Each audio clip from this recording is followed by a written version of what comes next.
Mr. Speaker. From Florida. Mr. Speaker. To what purpose does the gentleman from Florida rise? I ask unanimous consent to speak for 5 minutes out of order. Without objection. Thank you very much. Mr. Speaker, in recent weeks, we have seen the issue of the Western Sahara receive a great deal of coverage in the world press. Unfortunately, the press coverage has often been biased. In fact, I've seen cynical attempts at purposeful disinformation.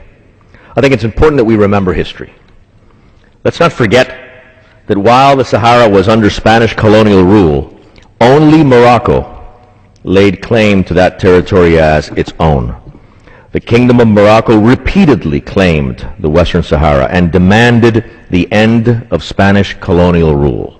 It was only when Morocco's efforts at recovering the Sahara from Spanish colonialism under the leadership of King Hassan II began to be seen as making serious progress in the early 1970s that the so-called Polisario Front came into being. Then, as now, the so-called Polisario Group is financed by Algeria and is propped up by Castro's communist dictatorship in Cuba. Why is it important to understand this? Because in Morocco, our ally in North Africa in the struggle against international terrorism, the issue of the Sahara is the decisive issue. The reality of Moroccan sovereignty over the Sahara enjoys the support of the entire population of Morocco, including the Sahara itself.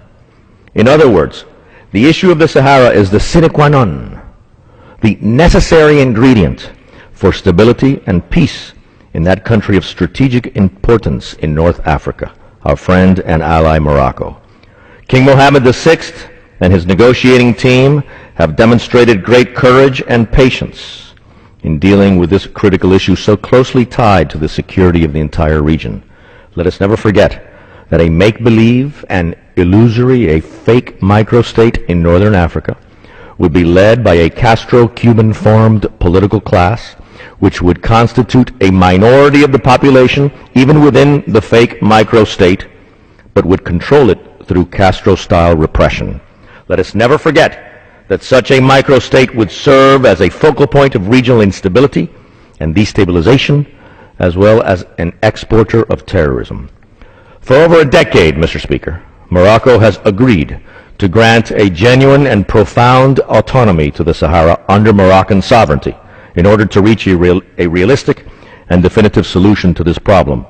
But Algeria and the so-called Polisario continue to insist on the creation of a fake microstate.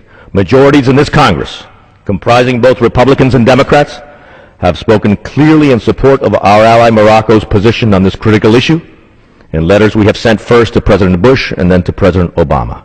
The United States, during both administrations, and with the strong leadership of Secretary of State Rice and Secretary of State Clinton, has agreed with the position expressed by the overwhelming majority of this Congress.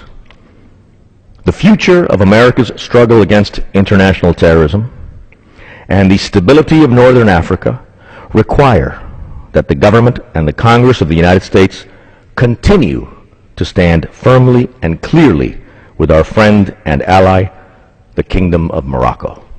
I yield back.